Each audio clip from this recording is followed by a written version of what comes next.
Basic principle of pharmacy, topic number 39, pharmacologic therapy of cough. Oral antitussive is codeine. گفتیم antitussive is good for non-productive cough. درسته؟ And pertussive is good for productive cough. Oral بچه ما فونت داره میکنه این آب میره دماغش آسپیره میشه. اورال آنتیتوسیو is کدئین، کنترل دراگ کدئین جزء چی هست؟ کنترل دراگ ها. ای بابا centrally acting on the medulla to increase the cough threshold. میاد centrally act میکنه روی مدولا to increase the cough threshold. cough threshold رو زیاد میکنه، در نتیجه دیگه تحریک بیشتر احتیاجه تا به آستانه کاف برسه. این داره اونجا رو چیز میکنه، خطرناکه. تیبی بدوه بدو تخم ماما اینجا حکم میکنی اینجا. افرین تیبی بیا بالا ماما. افرین همونجا بخواب دیگه تکون نخور. افرین که میخوابی. Metabolize into morphine. Codeine is metabolized into morphine. Well absorbed orally. بگو well absorbed orally. Onset of action of codeine is 15 to 30 minutes. Duration of effect is 4 to 6 hours. Indication suppression of a non-productive cough. برای ساپرش کردن non-productive cough چون antitussive and cough caused by chemical or mechanical respiratory tract irritation. یا اون کافایی که به خاطر chemical or mechanical respiratory tract irritation هنو خوب میکنه کدئین. کدئین is چی؟ بگو antitussive. Oral antitussive codeine, the safety and efficacy of pediatric use is not established. A guideline for dosage برای pediatric خیلی استریکه. Reduced dose for elderly and deliberated patients. Reduced dose for elderly and deliberated patients.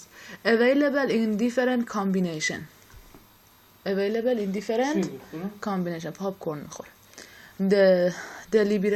Available in different combination. Low toxicity and little risk of addiction in antitussive dosage وجود داره. پس خوبه low toxicity and little risk of addiction. Common side effect is nausea, vomiting. این میشه لطف کنه این سیم شارژر منو بذار دوباره پاتو بذار. Nausea, vomiting, sedation, dizziness and constipation are the common side effect. چون اوپیوید دیگه. Nausea, vomiting, sedation, dizziness and constipation. Beware of concomitant CNS depressant use. Concomitant use نشه مثل additive. چرا؟ چون مثل additive effect synergetic effect میشه رو CNS depression. Contraindication in hypersensitivity in labor to Zymon when a premature birth is anticipated. چرا؟ چون باعث چی میشه؟ لابور یعنی واسه زایمان میشه، تو لابور استفاده نشه کدئین. هایپرسنسیتیویتی استفاده نشه. Use with caution.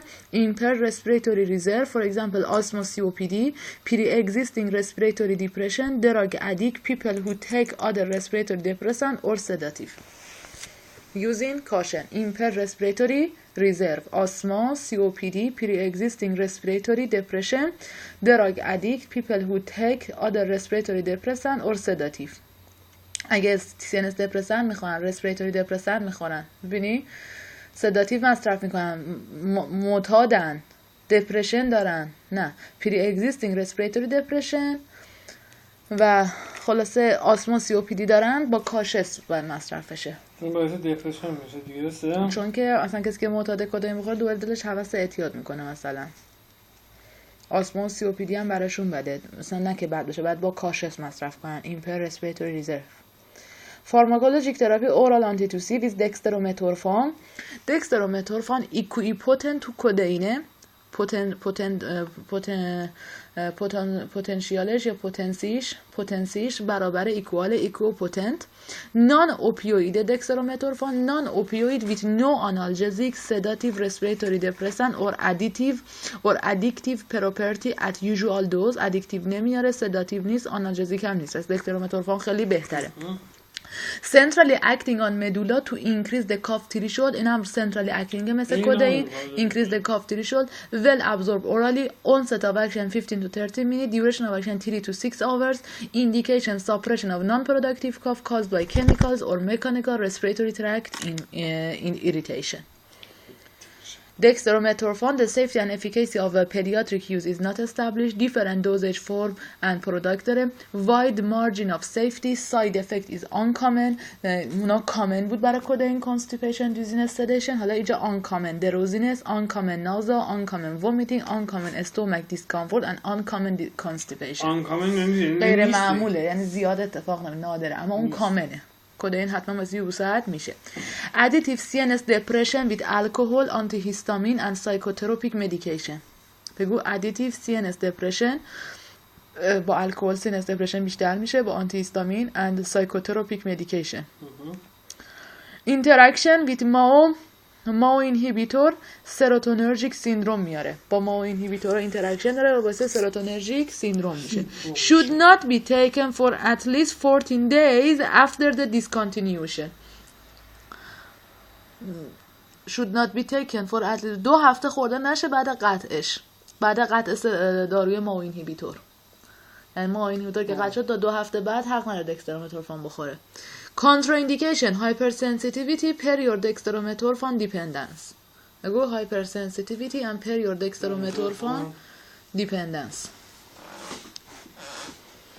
Pharmacologic therapy oral antitussive diphenhydramine non-selective first generation antihistamine diphenhydramine non-selective first generation antihistamine ها significant sedating and anticholinergic property داره diphenhydramine centrally acting on medulla to increase the cough threshold well absorbed orally onset of action is 15 minutes برای diphenhydramine duration of action 4 to 6 hours and indication is suppression of non-productive cough caused by chemicals or mechanical respiratory tract irritation. Suppression of non-productive cough caused by chemicals or mechanical respiratory tract irritation. Oral antitussive diphenhydramine different product and dosage form داره. Overdosage باعث CNS depression and stimulation and hypotension میشه. Side effect of diphenhydramine: drowsiness, disturbed coordination, respiratory depression, blurred vision, urinary retention, dry mouth and dry respiratory secretion. چرا؟ این دیفنهیدرامین اون قبلی بالا چی بود؟ دکسترومتورفان. ما یه دیمنهیدرینات هم داریم ولی این دیفنهیدرامینه. اوکی؟ دیفنهیدرامین همون دودله دیگه. دیمنهیدرینات همون دادلیونه که همون بگم درستش تعریف کنم. خدای گریک بوده که اومده میخواسته موشن سیکنس نگیره بعد غرق شده. بعد اگه دادلیون میخورد خوب میشد. اون دیمنهیدریناته ولی این دیفنهیدرامینه، این آنتیتوسیوه. اورال آنتیتوسیوه. اوکی؟ بعد ساید افکتاش چون گفت آنتیکولینرژیکه و آنتی هیستامین هم هست، ساید افکت آنتیکولینرژیک داره، یعنی درای ماوس اند درای رسپیراتوری سکرشن میده. ساید افکتش acute dystonic reaction, allergic and photoallergic reaction میده. allergic and photoallergic reaction may cause excitability in children. Potentiates the effect of narcotic, analgesic, benzodiazepine, tranquilizer, آرام بخش ها، الکل، anticholinergic drug. پتانسییت میکنه اثر نارکوتیک، آنالژتیک، بنزودیازپین، ترانکویلایزر، الکل، آنتیکولینرژیک دراکارا. کانترا ایندیکیشن یعنی هایپر سنسیتیویتی ریاکشن ها، هایپر سنسیتیویتی پیشنت and should be used with caution. تو چه بیماریایی؟ این نرو انگل گلوکوما، چرا؟ چون این دارو آنتیکولینرژیکه. In stenozing of peptic ulcer, in symptomatic prostatic hypertrophy, in asthma, in hyperthyroidism and in hypertension. چرا این افراد باید با کاشس مصرف کنن؟ به خاطر اینکه نان سلکتیو آنتی هیستامین and significant sedating and anticholinergic property داره دیفنهیدرامین. قبوله؟ should be used with caution تو این بیماری ها. Pharmacologic therapy oral antitussive بعدی کلوفدیانول. بگو کلوفدیانول یا کلوفدانول centrally acting antihistamine derivative with antitussive moderate local anesthetic mild anticholinergic effect.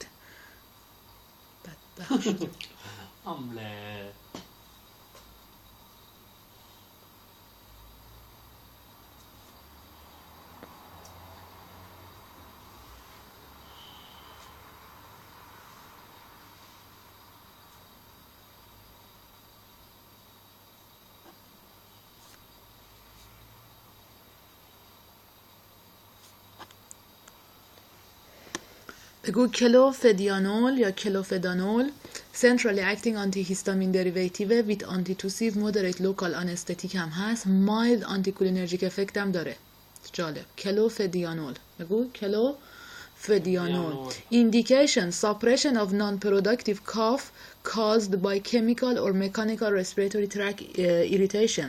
Different product and dosage forms. Side effect: excitation, hyperirritability, nightmares, hallucination, hypersensitivity, and urticaria. The safety and efficacy of pediatric use using gravidity and lactating women has not been established. Safety or efficacy رو pediatric و and use in gravidity and lactating women. Gravidity and lactating women has not been established. Gravidity women یعنی چی؟ حامله است. آره؟ مطمئنی؟ Interaction with MAO inhibitor should be used with precaution in sedated or debilitated patients. با MAO inhibitor این interaction داره یعنی 2 مرتبه سروتونرژیک سیندروم میده و بایستی با پریکاشن و افرادی که مریضایی که سدیت شدن یا دلیبییت شدن استفاده بشه. اسم دارو رو کلوفدیانول. من دفعه اولم اسم دارو رو میشنم. کلوفدیانول سنترال اکتینگ هم آنتی هیستامینه هم آنتی توسیوه هم مودریت لوکال آنستتیکه هم مایلد آنتی کولینرژیک افکت داره. حالا آنتی توسیو تموم شد میریم سر پروتوسیو ها. پروتوسیو اکسپکتورانت. پروتوسیو همون چیه؟ اکسپکتورانت.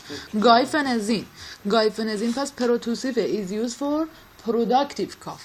Indication: symptomatic relief of acute ineffective productive cough.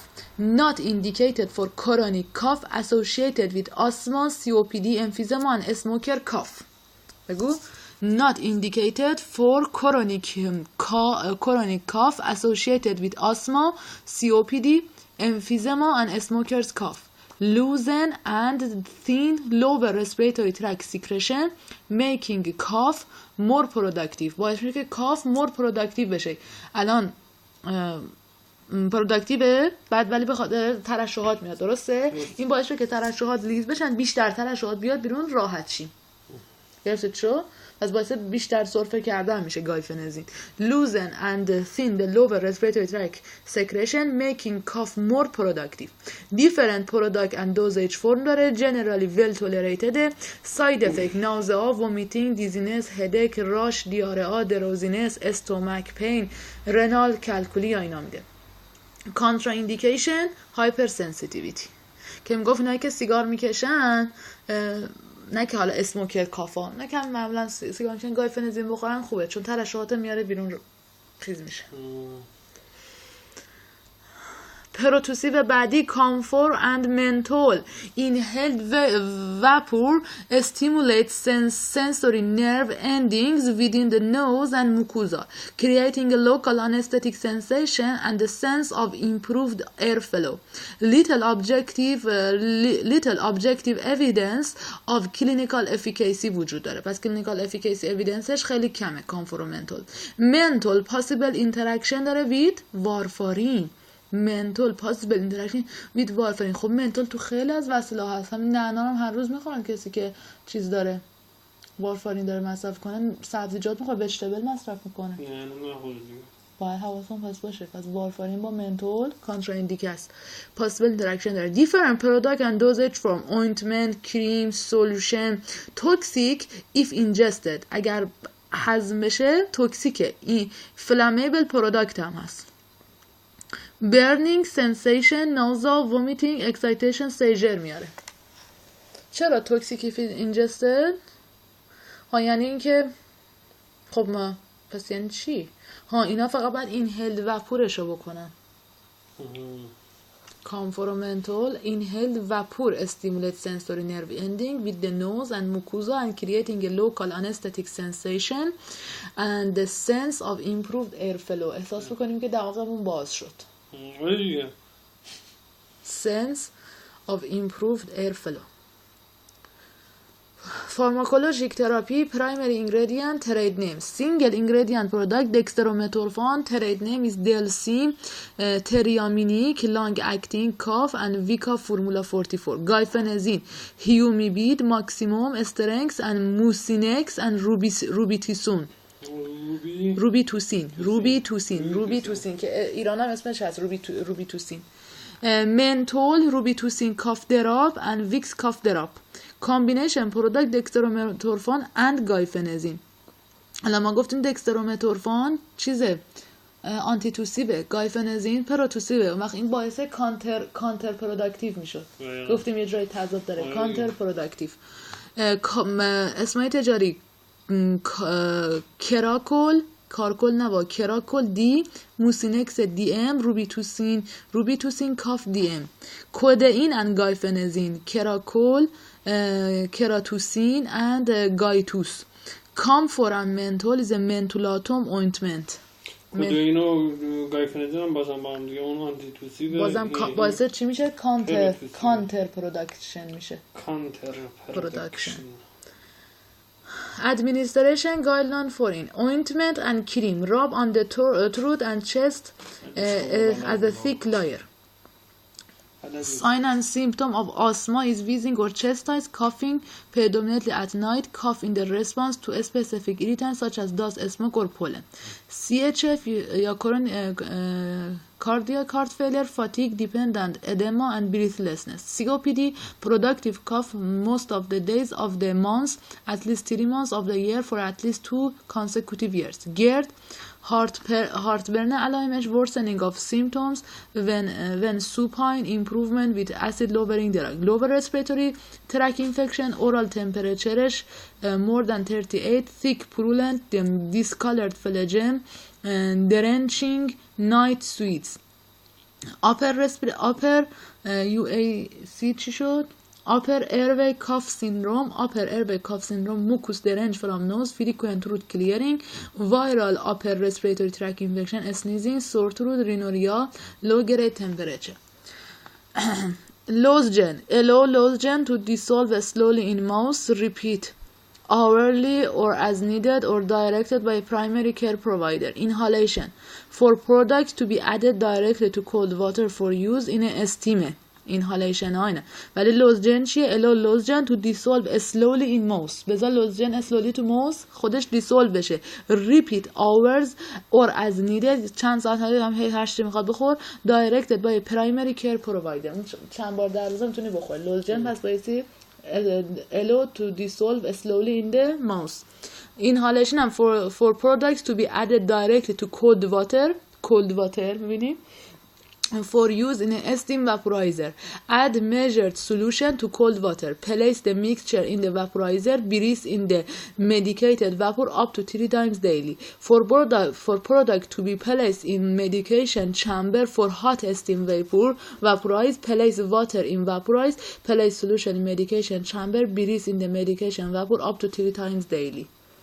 For children age less than 2 years, consult a primary care provider. Product selection guideline. According to efficacy, it has been difficult to prove and may depend on the etiology of the cough. There is no good evidence if they are effective treatment of acute cough or not. Factor may contribute to a large placebo response. همشون large placebo response and taste, smell, color, viscosity, sugar content, personal expectation.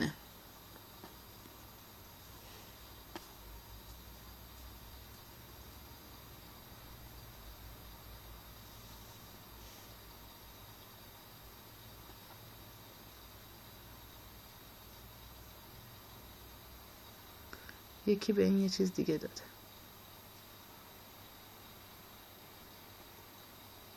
اون زیاده مهم نیستش. Recommendation, international guideline for the cough associated with common cold, first generation antihistamine, decongestant combination. Cough associated with common cold, first generation antihistamine and decongestant combination.